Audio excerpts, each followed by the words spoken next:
पाक फौज में एहतसाब का अमल तेज। जनरल रिटायर्ड फैज हमीद के खिलाफ फील्ड जनरल कोर्ट मार्शल की कार्रवाई जारी। मजीद 3 रिटायर्ड फौजी अफसरान को तहवील में ले लिया।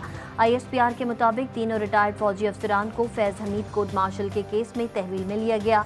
गिरफ्तार अफसरान में brigadier retired Ghaffar, brigadier retired Naeem और कर्नल रिटायर्ड आसिम शामिल। तीनों रिटायर्ड अफसरान मिलिट्री डिसिप्लिन की खिलाफ वर्जी के मुर्तकिब हुए।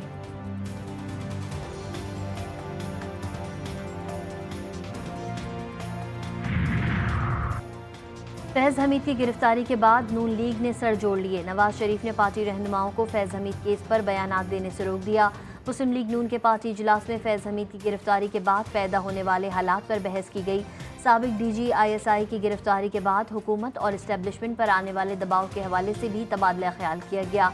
साबिक वज़ीर आज़म ने कहा कि तमाम पार्टी रहनुमा जज्बाती बयानात देने से गुरेज करें। इजलास में हुकूमत और इस्टेब्लिशमेंट का भरपूर साथ देने का भी फैसला।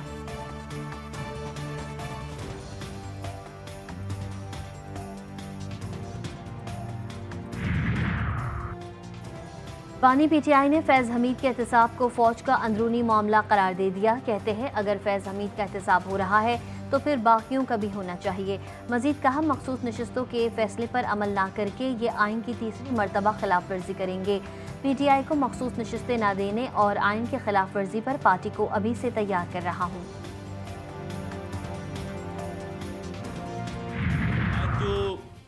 ISPR की प्रेस रिलीज सामने आई है और 3 मजीद अफसरान जो हैं वो गिरफ्तार हुए हैं।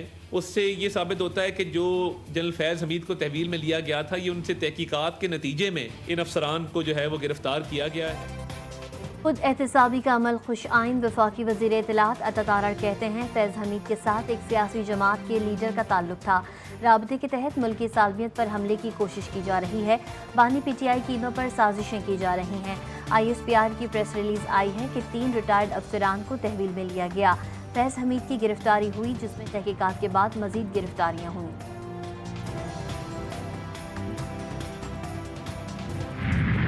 की गिरफ्तारी का ताल्लुक है तो मैंने परसों भी स्टेटमेंट दे दी थी। मैंने आज भी यही कहा है ये प्योरली पाकिस्तान आर्मी का इंटरनल मामला है। इसके PTI के साथ कोई ताल्लुक नहीं। अलबत्ता मैं ये ज़रूर कहता हूँ कि इस पे मुबालगे से काम नहीं लेना चाहिए, इस पर सियासत नहीं होना चाहिए।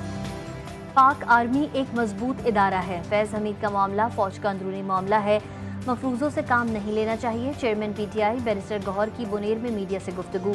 22 अगस्त को इस्लामाबाद में जलसे का ऐलान। लाहौर और कराची में भी जलसे होंगे। बोले मखसूस नशिस्तें हमारी ही होंगी, किसी भी सूरत किसी और पार्टी को नहीं जा सकती। बानी PTI की रिहाई के लिए हर महाज पर जिद्दोजहद जारी रखेंगे।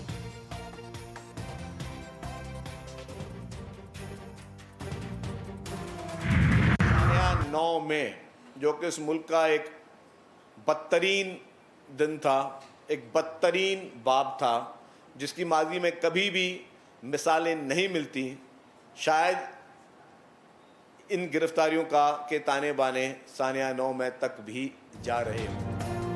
फैज़ हमीद की गिरफ्तारी के बाद मजीद गिरफ्तारियां हुई। शायद इन गिरफ्तारियों के ताने बाने सानिया 9 मई से भी मिलते हों। वज़ीर इत्तलात सिंध शर्जील मेमन ने कहा शायद एक ग्रुप चाह रहा था कि मुल्क में अदम इस्तेहकाम पैदा करें जिससे दबाव पड़े। 9 मई और बानी PTI के साथ मिलकर इक़्तिदार के लालच में मुल्क की सालमियत को दबाव पर लगाया गया।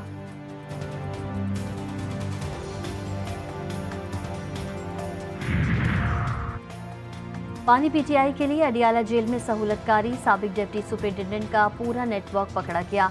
जेल के मजीद 2 अफसरान से पूछगछ। डिप्टी सुपरिटेंडेंट मोहम्मद अकरम से हासिल मालूमात की बुनियाद पर मजीद 6 मुलाजमीन से तफ्तीश की जाएगी। बानी PTI के सेल की सिक्योरिटी पर तैनात एहलकारों की कड़ी निगरानी का भी फैसला। सेल के अतराफ जेल अमले को हफ्तावार तब्दील किया जाएगा। समाअत के दौरान अमले को सहाफ़ी, वकला और पार्टी रहनुमाओं से दूर रहने की हिदायत।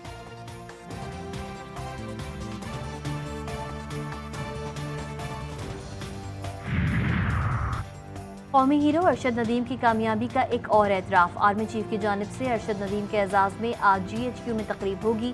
ISPR के मुताबिक तकरीब के इनेकाद का मकसद कौमी hero gold medallist Arshad Nadeem की सलाहियतों का एतराफ़ और हौसला अफजाई है।